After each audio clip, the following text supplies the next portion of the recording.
Hello, good morning. Welcome to Accessibility in 10 Minutes. That's very cool. I'm looking forward to this. I am your moderator. My name is Adoria Williams. I am the library director at Merritt College Library. We have some wonderful presenters here with us today, Elizabeth Lee and Mary Loder from Arizona State University. And I just want you to know that captions are turned on. This session is being recorded and it will be available on the Equity website. I'm sorry, the Equity YouTube channel, and I will put the link for that in the chat. And we are ready to rock and roll. Would you like to introduce yourselves or jump right in? Yeah, thank you. I guess I'll start. Thank you for coming to our presentation. Mary and I are very excited to get to talk to you about a project that we had worked on together in combination with our quality assurance team that we called 10 minutes, accessibility in 10 minutes or 10 minutes for excellence, designing accessible courses. My name is Elizabeth Lee. I'm an instructional designer senior with Arizona State University with our Ed Plus team. And I'll turn it over to Mary. Thank you, Elizabeth, and thanks to Doria for the welcome as well. I'm Mary Loder. I'm the online learning manager who focuses on professional development and training for our faculty over at ASU Online and throughout the university. And honestly, we have professional development that occurs in all kinds of spaces. And so part of this presentation is just to kind of share that with you, but also talk about why we chose to create a module around accessibility in 10 minutes when there's really just so much to learn. So today we're going to be addressing the importance of faculty training and professional development in general. We'll discuss the ways we support training and professional development at ASU Online, but then really we're going to be focusing on and demonstrating how we've accomplished training in 10 minutes with our Faculty Resource Center for ASU Online faculty. So before we get too far, we'd love to know, because it's always nice to share, and we're about to share with you, but how does professional development and training occur at your institution? So if you'd like to introduce yourself and let us know, how you on your team or in your department, or even as an individual, how do you engage in professional development, either for yourself or alongside your faculty? I'm not really sure who's in the session with us. So maybe if you are an instructional designer or if you are a faculty member, that would be helpful too, to kind of center the conversation. But really, how does that support your culture? How does that create opportunity for you? And how does that help maintain the professional development throughout your institution? We'll just give a pause to allow you time to do that.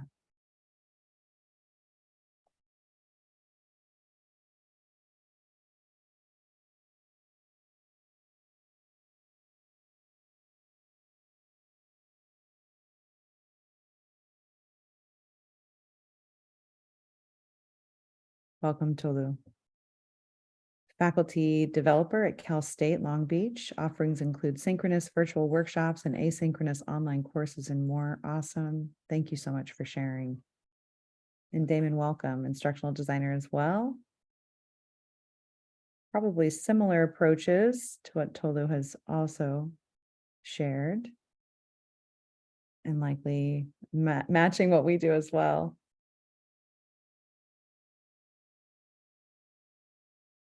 Give another moment in case someone's typing something rather long, because you offer lots of things at your university. And Doria, thank you so much. Library director, faculty instructor at Merritt College in Oakland, and helps faculty design their Canvas courses. Welcome. I have a special place in my heart for librarians. They've helped onboard me in higher ed. Oh, wonderful. Going to start a book club in the fall. Totally, that's awesome. Okay, well, let's go ahead and progress to the next slide. We can at least share how we do professional development, at least within our department for instructional design and new media, which is a division of Ed Plus, but who we support and publicly are known for is ASU online courses.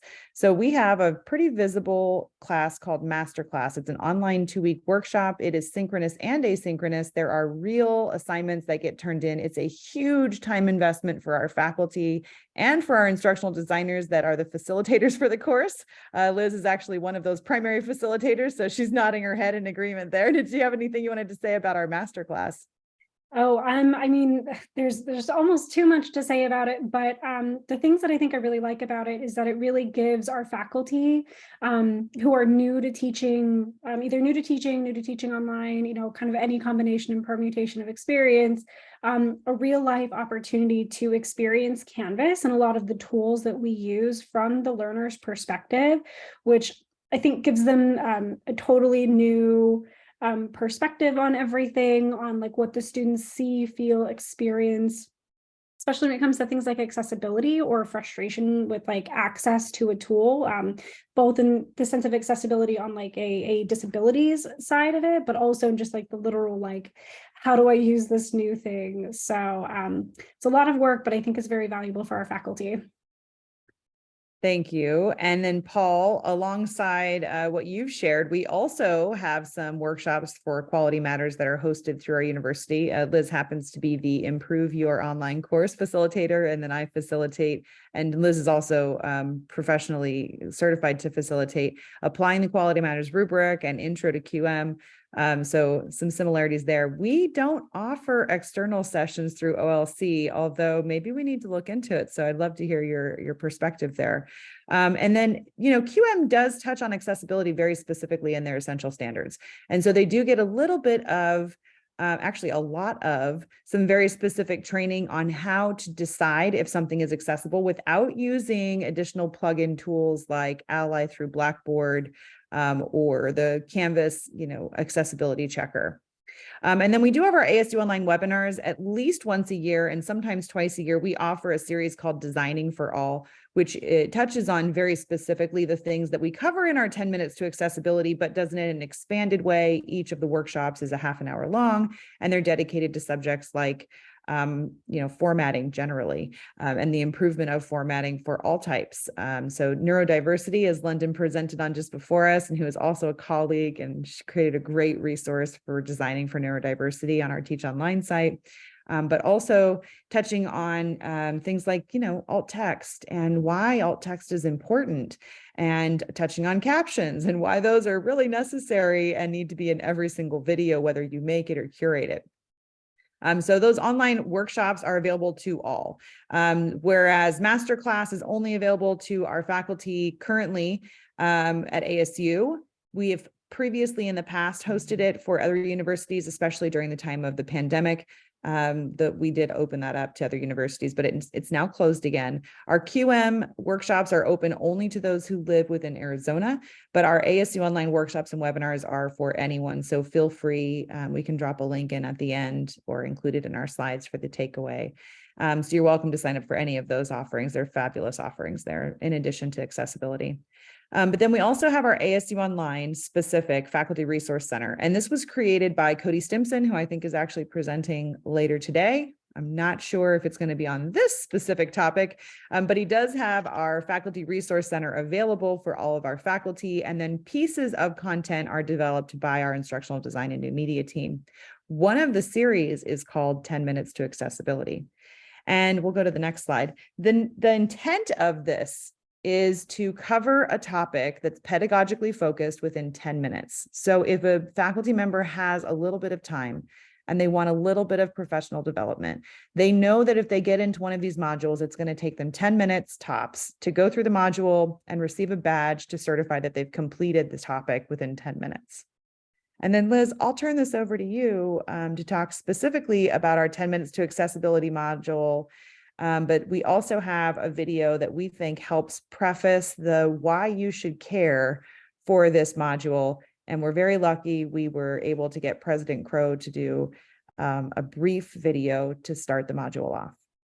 Yeah, thank you. So our next slide is our video from President Crow, but just to give a little bit of context, we kind of, I think we kind of get into this a little bit more in detail later, but I'll give the short version of it. We found that we wanted to increase our accessibility in our courses for a lot of reasons. And we've noticed that we didn't really have a space for that. And we're working on just kind of increasing overall our training and accessibility standards for our faculty to get them familiar with it. So let me turn this over to President Crow real quick, and he can give you our little welcome video.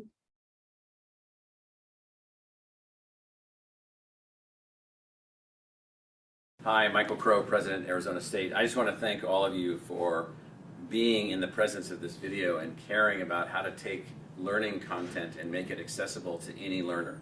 Any learner, regardless of anything, regardless of their circumstance, regardless of their biological condition, regardless of whatever it is that they're working with, whatever might limit the ability of one to learn, we need to make certain that our stuff is accessible. We need to make sure that we've designed and created things where we've thought about every potential learner. We've thought about every potential person that could engage in our learning environments, and we've thought our way through this. This is really an objective of our institution, this concept of universal learning and the universal learner, and us finding a way to engage that learner wherever they are physically, wherever they are emotionally, wherever they are pedagogically, whatever that happens to be. How do we engage those learners? And so I just really appreciate you all being here. I appreciate your focus on global accessibility and driving that forward, and just hope that you guys can find new ways to engage learners everywhere. Thank you. So that was 1 minute of our 10 minutes. Hi, Michael Crow.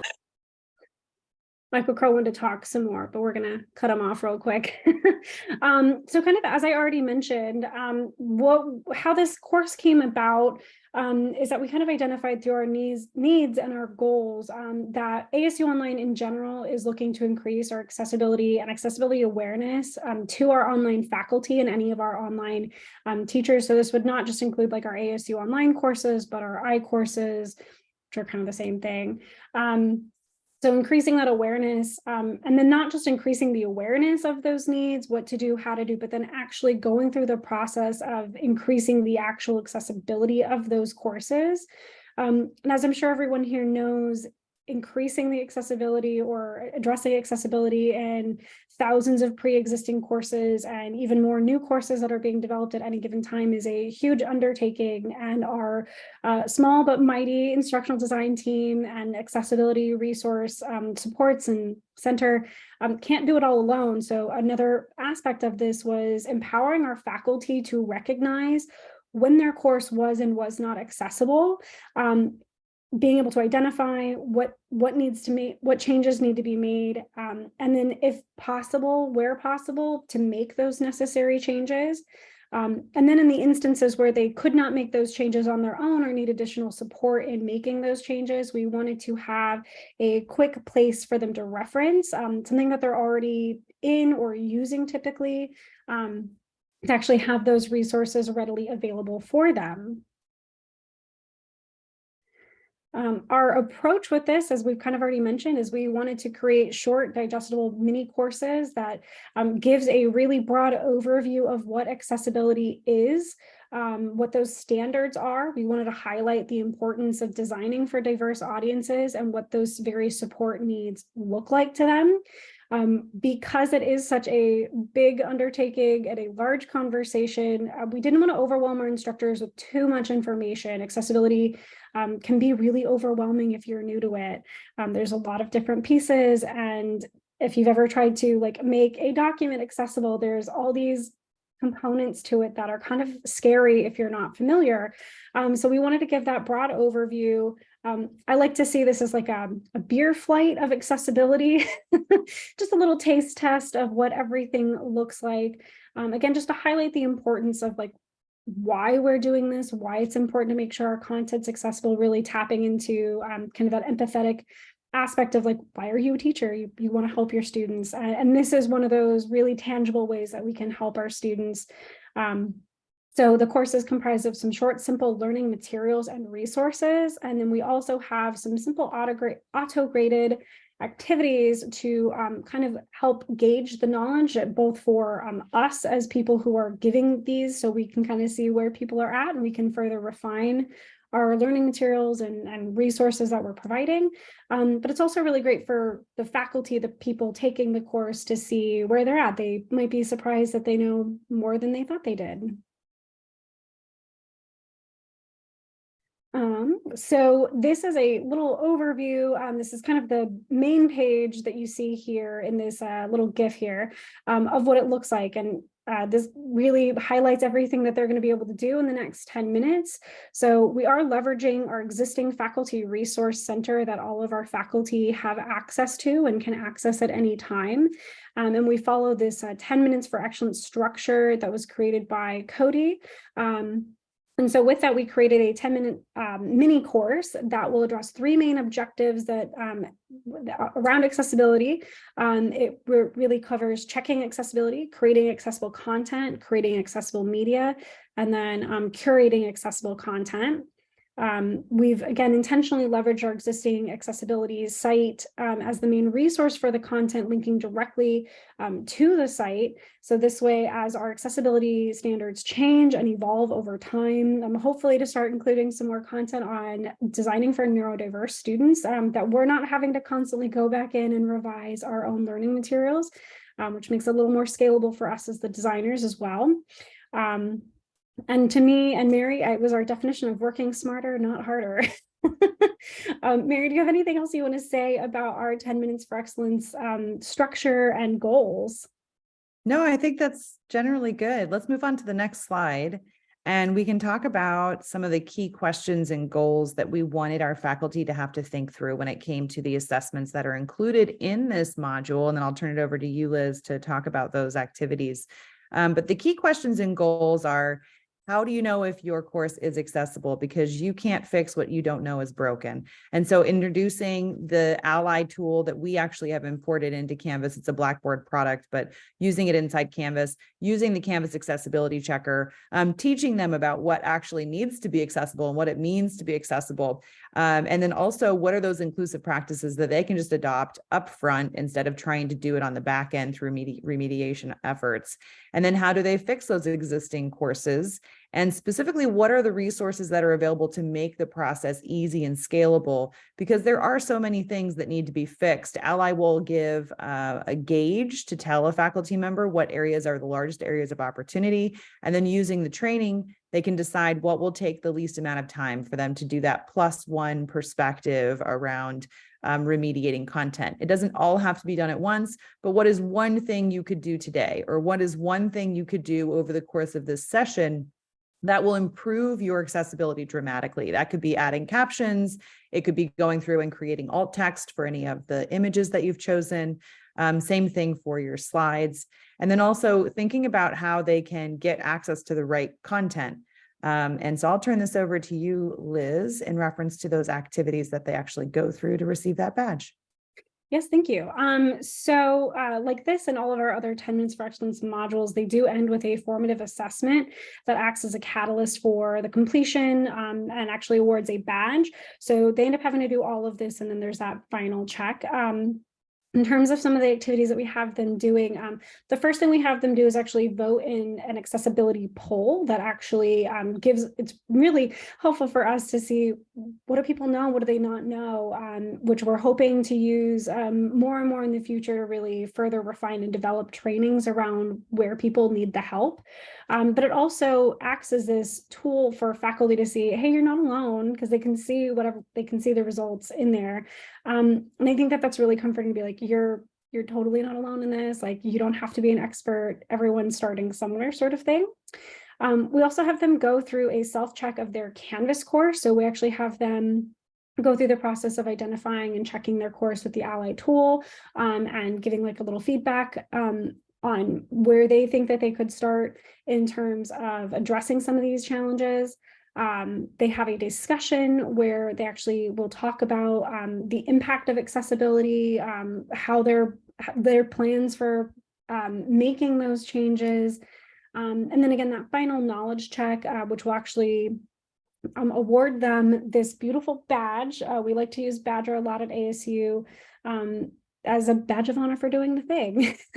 But the badge image above it can be publicly displayed in Badger, and they can also share this on other platforms. So they can share this at the Ed Plus ASU 9. They can share it on LinkedIn, I believe. I'm waiting to see faculty start adding it to their CVs to say, I've done all this work. Look, I'm really good with accessibility. But there's a lot of ways that they can leverage that.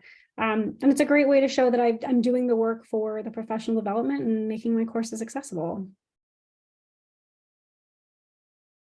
So this site, and you can scan this QR code that's visible on the screen. It says scan to access ASU accessibility site. This site is the content of these modules. So if they want to dig deeper, they can. And the intent of this is intentional. We didn't want to have to come back to pages and edit them and add content as we learn more. And as a society, we're always learning more.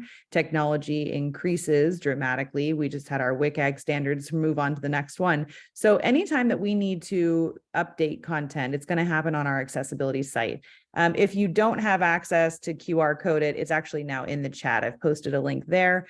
And so this is a great site to think about making for your university. This site was created by a group called the Universal Design Access and Technology Group that I'm a part of and Liz is a part of, and I think London's a part of too. We all have a focus on accessible content for a variety of reasons.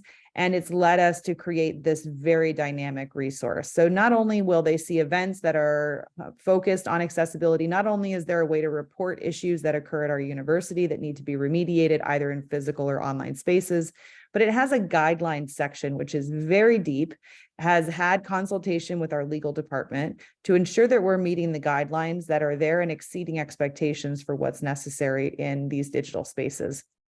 It creates very easy ways to learn how to do things that don't necessarily seem simple or intuitive, but the guidelines are actually very simple and intuitive.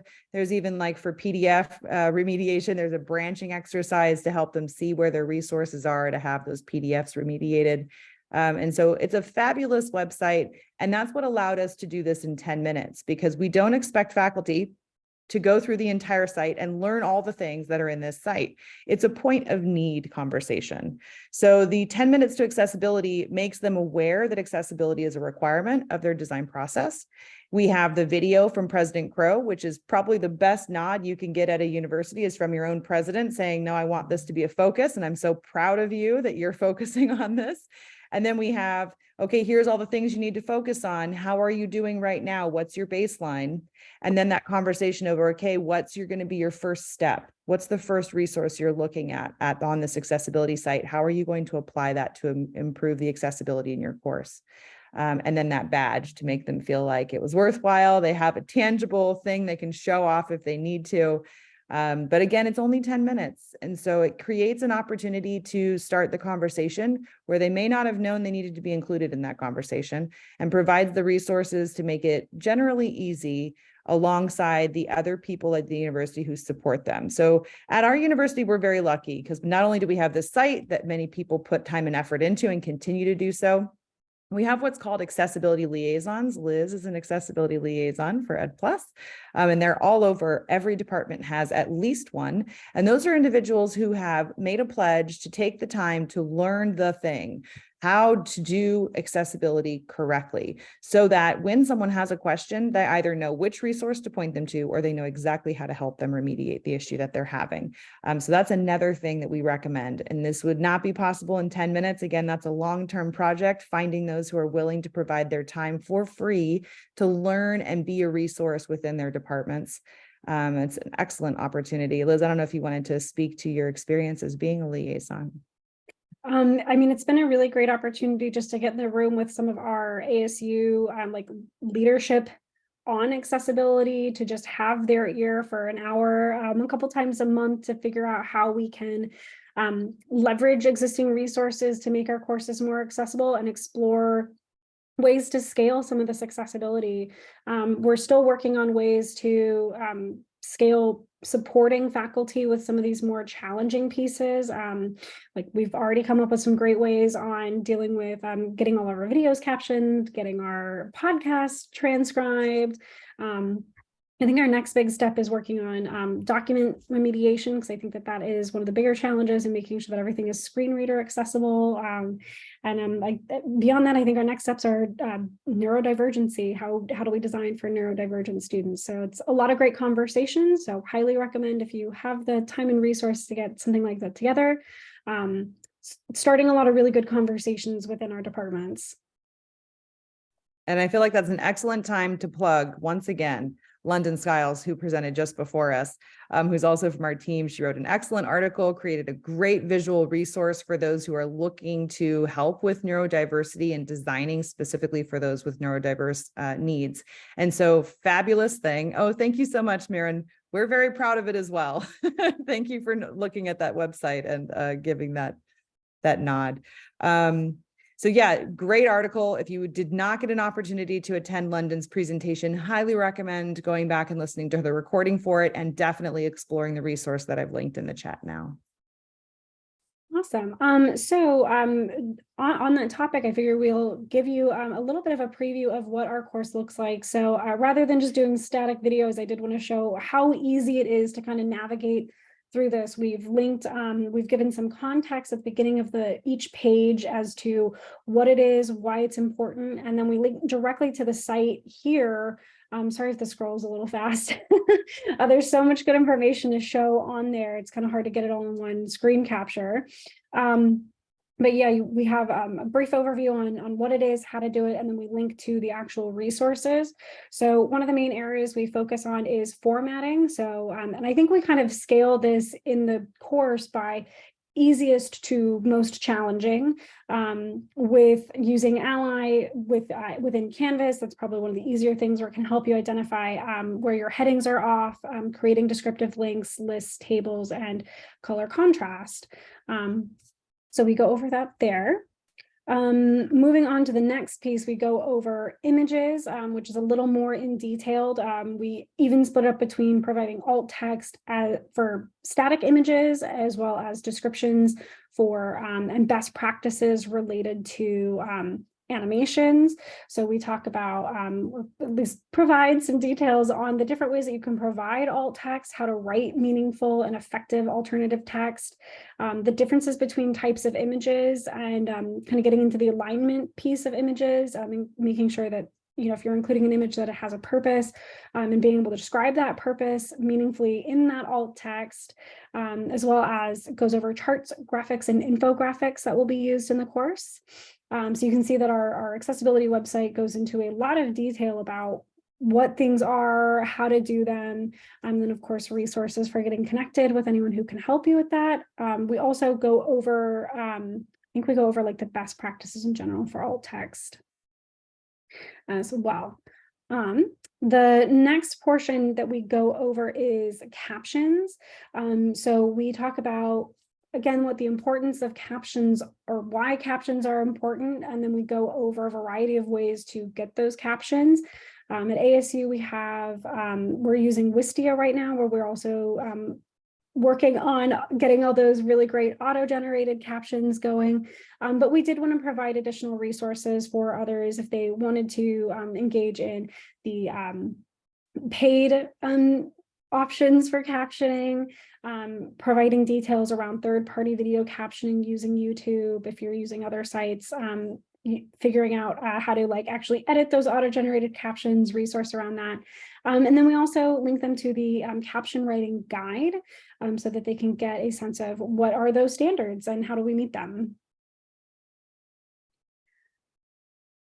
And then our last section that we go over is the intentional content curation, which this is really centered around highlighting and utilizing our ASU Library Resource Organizer, which is a really great tool for providing learners with accessible like reading materials and texts. The library's fantastic. We're mad about librarians because of all the work they do to help us create accessible course content. So this links to how to use the library resource organizer in a couple different ways, how to get help if you need help, and identifying like what are good resources, and how to ensure that as you're curating that content that it is accessible. You know, Mary, do you have anything to add for any of these? Yeah, I mean, only for this last one, again, love librarians.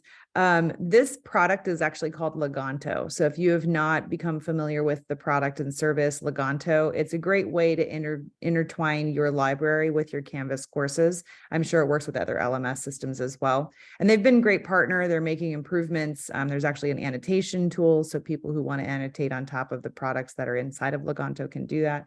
We think that's pretty cool. But the best part when it comes to accessibility is the team that hosts this, our course reserves team.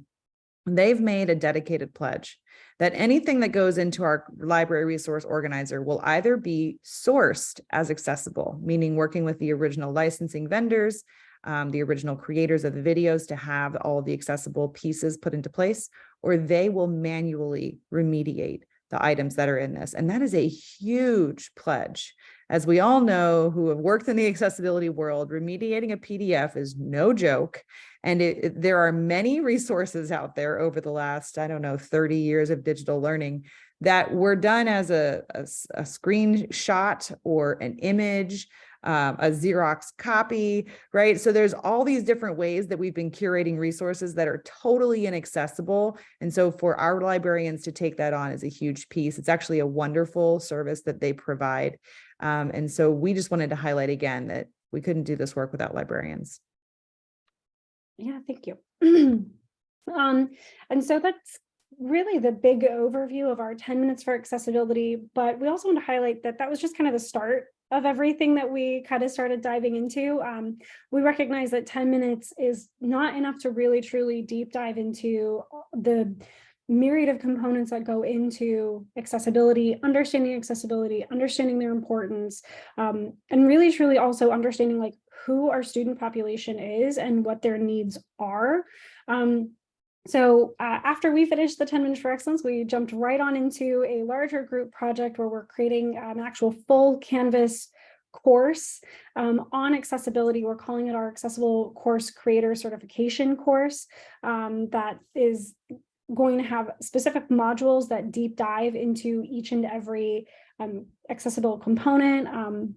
We're going to be looking at the standards and the application of how to remediate, review, figure out these various things that you need to know for accessibility. We've also worked really hard with a really solid group of people to come up with student profiles to actually highlight and give faces to the students who are in need. Anything from students who are who have disabilities, whether that's a visible or an invisible disability or a permanent or temporary disability, and how these things can help those students, but also getting into some of those neurodiverse standards. Trying to think of some of the other profiles that we have, but we have a really healthy selection of them. One of them is a student who is a major in art, I think, but her roommate's a music major, and so they're constantly playing music in the background. So it's like necessary for them to have captions to be able to consume the content while they're in their dorm room. So you can see we're just trying to get across to our faculty that when you're designing accessibly, you're not just doing it for the student who has a known disability or an unrecognized disability. You're doing it for everybody because everyone benefits from the efforts of accessible design.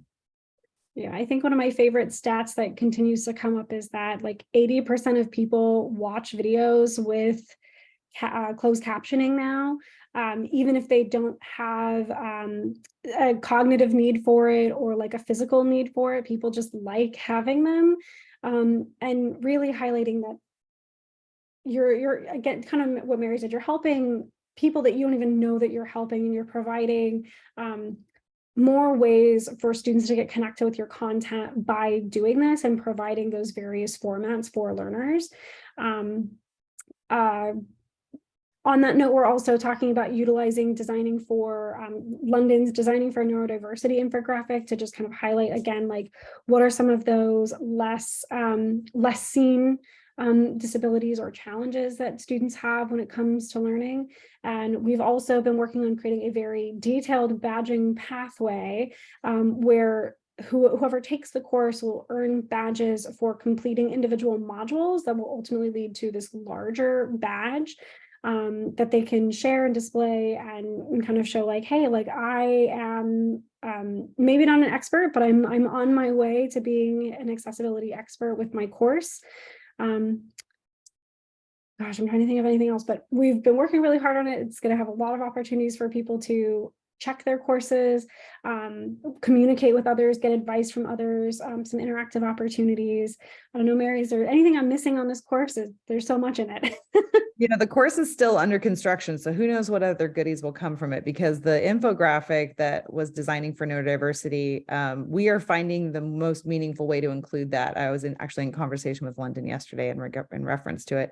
So there's just like some amazing people that are creating conversational spaces for this course to exist. And so I just wanted to give a nod to London, Liz, and a variety of others that are at ASU across many departments. It's not just Ed Plus that's doing this, that really have this accessible mindset. And it's so much work. So it couldn't happen without everybody. But one thing I did want to point out was that when this will launch, it launches on Global Accessibility Day, which is May 18th every year. If you were not aware, is Global Accessibility Awareness Day. GAD is how the acronym said. And we like to create something every year. So this year, this is the thing that we are going to be debuting to our faculty and staff. Last year, it was an awareness course. So this is a much deeper dive with real outcomes, real improvements happening in the courses for the faculty that are taking this. So we're very proud of it. Okay, that was it. Well, with that, since I know we've covered a lot of things, we wanted to open it up for questions. If you have questions about how to maybe make your own 10 minutes for accessibility, I don't know that we can totally help with the website, because I think that was people who are way more skilled than we are. Though I think, Mary, you might have had something to do with that, though. I did help develop that one alongside Kathy Marks and Adaro Allison and a variety of others who are attending the UDAC group meetings. We have those meetings, by the way, if you wanted to model something off of it. We have them once a month. It's with anyone who's interested. If students came, great. They're advertised on our accessibility website page. But the site itself existed, but did not exist with the deep amount of resources that are there now. And so they were checking a box before in reference to ensuring people had a way to report accessibility issues, but that site has developed into a much more meaningful resource for all, not just for some. And so, yeah, great amount of work went into that. We're happy to answer any questions you have. We're also totally cool if you need to drop off and nourish yourself, because this is a back-to-back conference. So feel free to do that as well. And thank you so much for taking the time to come to our presentation. Wow, that was wonderful. Thank you so much. The ASU website is cool. That's all I have to say. I want to thank you for presenting today. This is really, really good and important information that we all need. And thank you all for attending. Remember, there are many more wonderful sessions available that you can benefit from. So please check out the schedule and make sure you attend as many as possible. Once again, I want to tell you that the recordings will be placed on the YouTube channel, and the transcripts will be available as well as soon as they are edited. And if you have any questions, we still have a few minutes. It looks like we have, let's see, we have, I don't know, maybe about 3 or 4 minutes or so, where you can ask some questions to Mary or Elizabeth. And we always encourage at the end of our webinars that if you'd like to take yourself off mute and just ask the question, because it takes far less time than typing, feel free to do that. We're into a flexible and relaxed environment.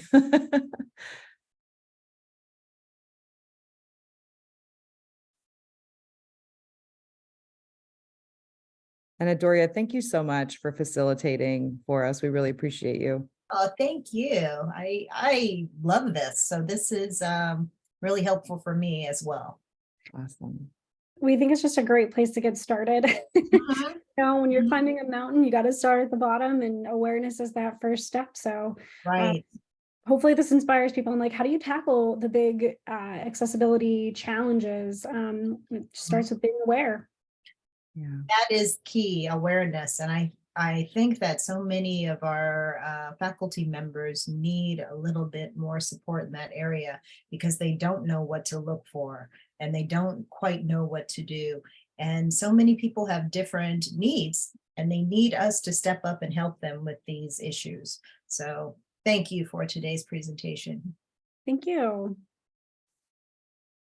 It looks like there are no questions. Okay, hey, thorough job, I'd say. Let's give ourselves a pat on the back, Liz. I don't. Thank you all again. And I just want to remind our participants that you can find us on social media as well, under Twitter, Instagram, or Facebook. Just look for Peralta Equity online and you should be able to find us. And lots of helpful information is out there. So thank you again for coming. Thank you. I'll stop the recording now.